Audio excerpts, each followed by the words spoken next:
Interview Dr. Disrespect talks about his Twitch ban, the rumors, and his future by Steven Messner. After weeks of silence, guy Dr. Disrespect Beam discusses about his Twitch ban and what's next. 3 weeks ago, Twitch banned guy Dr. Disrespect Beam, one of the biggest streamers on its platform. The period of silence that has followed his ban from Dr. Disrespect, Twitch itself, and the insiders who claim to know the real reason why he was expelled only made the situation more strange. And in that vacuum of information, speculation, and theories as to the reason why have run rampant on social media. Earlier this week, Beam's publicist contacted PC Gamer to offer an interview with Beam. From the outset, it was clear we'd likely get a little information on what actually happened, but it was an opportunity to ask Beam on the record about the many rumors surrounding his ban and what the performer is planning next. Given that there's so much speculation and reports from industry insiders like Rod Slasher, Bruce Lowe, that Beam's ban was allegedly handled outside of Twitch's usual protocol, which implies a law enforcement and or security type of related issue, we've decided to publish this interview as it happened with only minor edits made for clarity and readability. PC Gamer, it's been PC Gamer. It's been almost 3 weeks since you were banned from Twitch. I imagine that it's been very frustrating. I would love to start with just hearing what's been happening behind the scenes with you. What's been going on these past 3 weeks?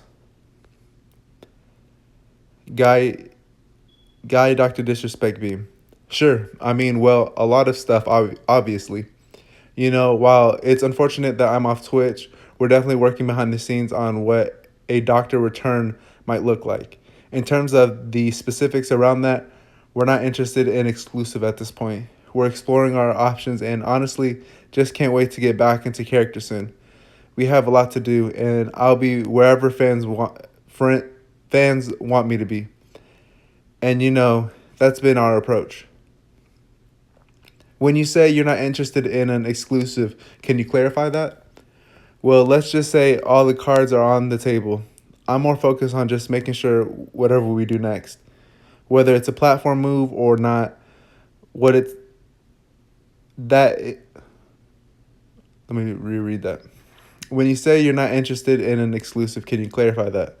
Well, let's just say all the cards are on the table. I'm more focused on just making sure whatever we do next, whether it's a platform move or not, that it's the right decision for the community and Champions Club that follows me.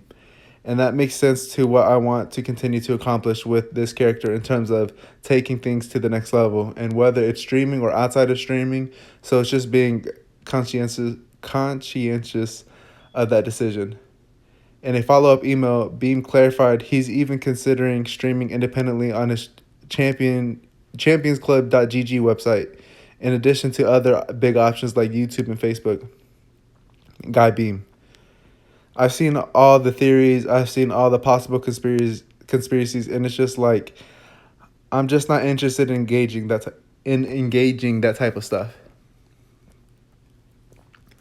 Given that connection that you have with your audience and how important that is, I'm sure you can appreciate that there's been a lot of concern and worry over the past few weeks. Why didn't you give people an update just to say hi, even if you had nothing really concrete to say? Well, to be honest, okay, so we got the news, it was a total shock. Imagine just going to work one day and the door is closed and you can't get inside and you've been told that you were fired and you weren't given any reason why. And so for me, it was just an initial shock. The way I discovered it too, I was on a buddy stream and some of the features started turning off while I was just in chat and everything, and then all of a sudden social media was blowing up.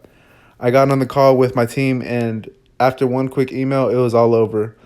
At that particular moment, it was more of just kind of shocked, like, what just happened? And both my wife and I are just like, what's going on? So that's kind of how things kind of went down. And then from there, you're sort of just digesting it. You're still not getting any answers. So that's kind of why I wouldn't have known what to say. We put out that one tweet, our statement, and that's kind of where things are at. I understand that you have a lot of business arrangements to consider too, like the TV show that you're working on with Skybound. I can imagine it's scary to be in this position where your main platform has been sort of yanked out underneath you. Yeah, I mean, obviously there's a lot of that stuff that's in terms of the thinking like, yeah, that's all going through your mind. For me, it was pretty tough to just I had to get off social media. I mean, just to see all the speculations and theories, things that my name has been surrounded with, and it was just really heartbreaking to see to a certain extent because we've worked so hard to get to this point. But we're ready to go. We're excited to take the next steps, and I'm really focused on the community for now. We've got lots of fun stuff planned, lots of projects that are in the works, and yeah, continue on, baby. And Twitch has just cut off contact with you. They've never provided you a reason for the ban. Yeah, that seems crazy to me. To ban one of its most famous popular streamers and then to not even tell them what they did wrong. Yeah, that's kind of the mind blowing thing about all of this. Obviously, for legal counsel, I have to be careful here, but I can say, however, that I will not be returning to Twitch, so I mean, that's it. And then here's a tweet by Dr. Disrespect. Champions Club. Twitch has not notified me on the specific reason behind their decision. Firm handshakes to all for the support during this difficult time. Dr. Disrespect. Sure, I'm not a famous streamer, but if I was a famous streamer and I got banned for no reason, especially considering the Dr. Disrespect character and who he is, I think my response would be to get on social media and shout from the rooftops and be like, hey, this is really unfair. I'm curious why you haven't done that. Well, I mean, I'm trying to take the best and appropriate steps as possible. And there are things behind the scenes in terms from a legal standpoint that I can't. That's where it's at. And so I don't want to go on social media and say the wrong thing or the right thing or whatever it is. And like we made our statement. And that's where things are at now. As we build this game plan to make this doc come back, that's still kind of in the works in terms of what the vision looks like. I'm working with my creative team, the graphics, going and taking like the whole Doc 3.0 experience to the next level. And so that's where my focus is now. So are you able to confirm that legal action is taking place? You are taking legal action against Twitch? We are considering taking legal action. When do you think you might, if ever, have a definitive answer as to the reason why you were banned? Honestly, we just don't know. I'm going to reread that. When do you think you might, if ever, have a definitive answer as to the reason why you were banned? Honestly, we just don't know. Dr. Disrespect is a very controversial character, and I don't need to tell you that. It's almost baked into who he is as a person. Do you think that Twitch singled you out because maybe it felt like you were just too controversial for its platform? Honestly, I don't know. I've been very transparent with those around me and my community over the past few years. I'm not a perfect person. I've made some mistakes, but if anybody knows me, follows me, I've stepped up and I've taken full responsibility each and every time. And behind the scenes, behind the curtains, a lot of people don't understand how much work I put into becoming a better person for myself and my family, as well as the business. Oh, as well as the business. I'm committed to investing in being and continuing to be a better person and investing in creative projects around the dock. My focus now is just continuing the momentum and returning to my chair, hanging out with the Champions Club and launching a couple fun creative experiences. Yeah, and that's where we are at. Sure, and I want to talk about that. But first, you did recently ruffle a few feathers after sharing a video during a stream of Dr. Thomas Cowan, and he was talking about some coronavirus theories. You've been open recently and sharing some of your own thoughts about coronavirus and even relating to things like 5G networks. Even on your last stream, you were talking about David Icke and his documentary. I'm curious in bringing up those thoughts, and I think it's okay to call them controversial. Did that ever result in Twitch saying anything to you or warning you? No. So you don't think that might be the case? I don't think so. In fact, Beam's publicist, We're getting really close to dangerous territory here. So, Doc, we don't know why Twitch banned him, and there is no formal warnings or reprimand on record. That's all legal is going. That's all legal is going to let him say. Oh, sheesh.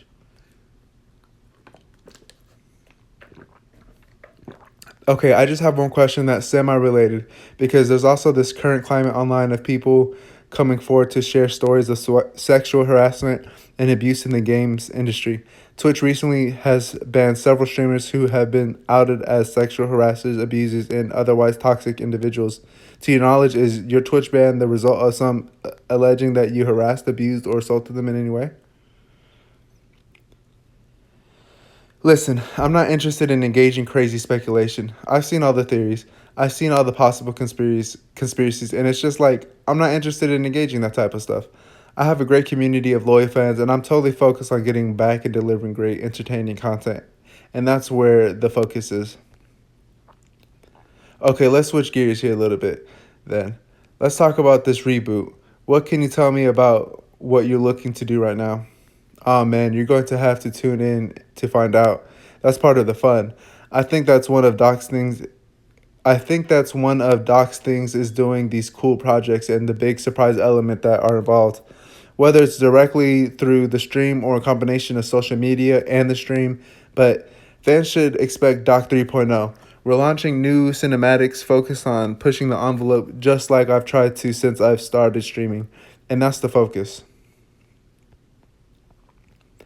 I can see why it should I can see why it would be exciting, especially for your fans, because there have been these controversies that you've gone through, and they've always seemed to lead to a big evolution of who Dr. Disrespect is. You keep saying 3.0. Is this going to feel like a new, reimagined Dr. Disrespect? I don't want to go into the details of what that means, but when you start to look at potential projects outside of the streaming space and then you combine those with the character in the streaming space, I think you're going to see this universe and open up a lot bigger. And that's probably the best way I could describe it. Okay, I'm going to reread that because that's pretty interesting and I feel like I missed something. I can see why it would be exciting, especially for your fans, because there have been these controversies that you've gone through, and they've always seemed to lead to a big evolution of who Dr. Disrespect is. You keep saying 3.0. Is this going to feel like a new and reimagined Dr. Disrespect? I don't want to go into details of what that means, but when you start to look at potential projects outside of the streaming space, and then you combine those with the character in the streaming space, I think you're going to see his universe open up a lot bigger. And that's probably the best way I could describe it. It's almost like a Marvel Cinematic Universe type of thing that you're planning. That'd be the goal. That'd be the goal. Well, it always felt very avant-garde that you had created this idea of playing essentially a WWE villain on a streaming platform. It felt very novel. I could imagine it's exciting to see that idea take shape and grow bigger. Yeah, it's been really exciting. I'm surrounded by great people on a great team, and we've been really working hard to try to get to this point. Over the past couple of years, and yeah, I'm really excited for the future. Definitely. There was one thing I wanted to talk about to set the record straight, and that is the final moments of your last stream on Twitch. People really latched on you, analyzed those few minutes of you signing off because it seemed very out of character. You're watching these clips, and then all of a sudden your tone changes. Are you able to tell me what happened there?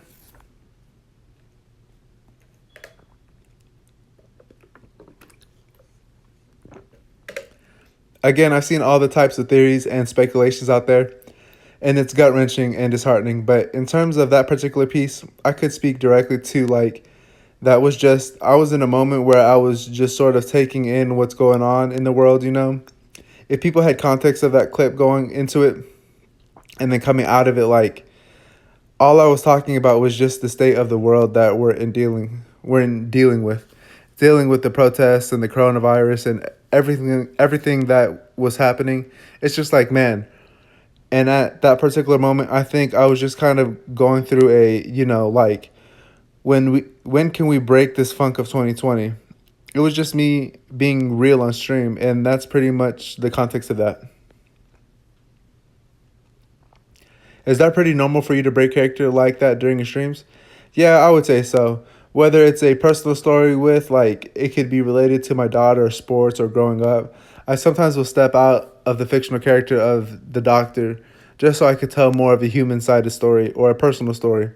And then I'll be right back into the character. Every once in a while, I'll do that.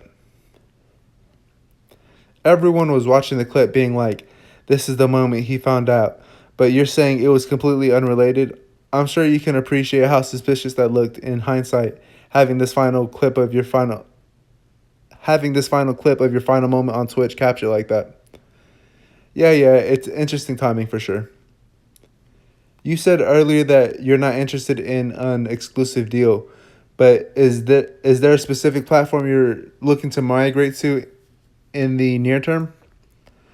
Oh no, we're just focused on the doc's return. We haven't made any decisions on platforms. We're not interested in looking for an exclusive or any of that stuff. All the cards are on the table. And again, it's just making sure that the decision that we make and the route that we take is the correct route for the community to follow in. And I think that's the most important is the Champions Club. They want to see the doc back and I want to get back. And yeah, we've definitely got some decisions to make. It's interesting because your streaming career has had a lot of ups and downs, maybe more so than any other big streamer I can think of. Part of that feels very on brand for Disrespect as a character to get himself into these tough situations and persevere. But how does all that affect you personally? Oh, they absolutely affect me. They certainly affect me on a personal level. I've been challenged with anxiety for the past, high levels of anxiety I've never experienced in my life the past couple of weeks simply because it's like, what the heck is going on? Like, what happened? It's, yeah, absolutely. Of course they affect me. Part of the thing about being someone in my position is just kind of knowing that and knowing how to deal with them in a real authentic way and making myself become knowledgeable of why I made the mistake and then bettering myself from that. And that's exactly what I've done with each sort of instance that has occurred, not just as doctor, but my whole life. You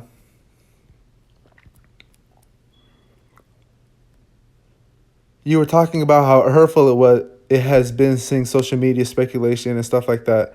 That must be a challenge because you are a public figure and you have a connection with an audience online. Millions of people, and that's necessary to make Dr. Disrespect successful. But at the same time, you're now in a position where that obligation to be online, seeing people say those things is really harmful. How do you car- comp- compart- compartmentalize that part of your life? All right, I'm gonna reread that, guys.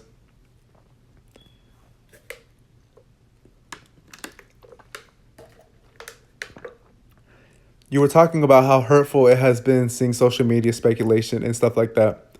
That must be a challenge because you are a public figure and you have a connection with an audience online, millions of people, and that's necessary to make Dr. Disrespect successful. But at the same time, you're now in a position where that obligation to be online, seeing people say those things is really harmful. How do you compartmentalize that part of your life? Well, it's an easy answer to that. I walk right from the studio right into my house and I look at my family, my wife and my daughter and the people that I'm surrounded with, the team that I'm surrounded with. And in terms of that part, we're in such a good position. We're in such a good state in life and I feel so good about that. And to me, that's what's most important. So once you step out of the streaming studio, you just sort of flip a switch and suddenly that doesn't matter as much to you anymore, to a certain degree. I think this is a different instance because, you're talking about a career here. You're talking about financials. You're talking about like vision and projects that are put on temporary hold until we figure things out behind the scenes. And you're talking potential legal action. And it's just like, okay. One fact of this story is that, and I'm sure you're aware of this, there are people coming forward and saying they know the reason you're banned. For example, Rod Slasher Breslau was on a stream just yesterday saying he knows why you're banned, but he doesn't want to say because he fears it could make him the target of defamation lawsuit. What do you make of that? Listen, again, I'm not interested in engaging in any of that stuff or that crazy speculation. I'll say it again. I have a great community of loyal fans, and I'm totally focused on just getting back to the Champions Club and delivering great, entertaining content. Okay, but have you made any attempt to understand what he's talking about? Like, if someone had dirt on me, even if I knew it was total bullshit, I would at least want to know what they thought they knew. Have you tried to contact him or any of his affiliated parties? No. At this point, my interview time with Beam was up and we said our goodbyes. Though we know more about specifics regarding Beam's ban and his plan for the future, the biggest question about what happened and why remain unanswered. We'll continue chasing the story as new developments arise. I'm going to reread that, guys. At this point, my interview time with Beam was up and we said our goodbyes. Though we know more about specifics regarding Beam's ban and his plans for the future, the biggest question about what happened and why remain unanswered. I'm sorry, I feel like I'm reading that wrong, guys. At this point, my interview time with Beam was up and we said our goodbyes. Though we know more about specifics regarding Beam's ban and his plans for the future, the biggest question about what happened and why remain unanswered. We'll continue chasing the story as new developments arise. Stephen Messner. While reading this, guys, I was thinking about how Dr. Disrespect was gonna like donate like a lot of his money to Black Lives Matter, like for the month of streaming, and then that same month he gets banned. I don't know why. I think that's the case, but I don't know. I just thought of that like while reading all of this. But thank you for being here for this read. I hope it wasn't too brutal for some of y'all. I know some people are very picky about like how things are done, but thanks for being here.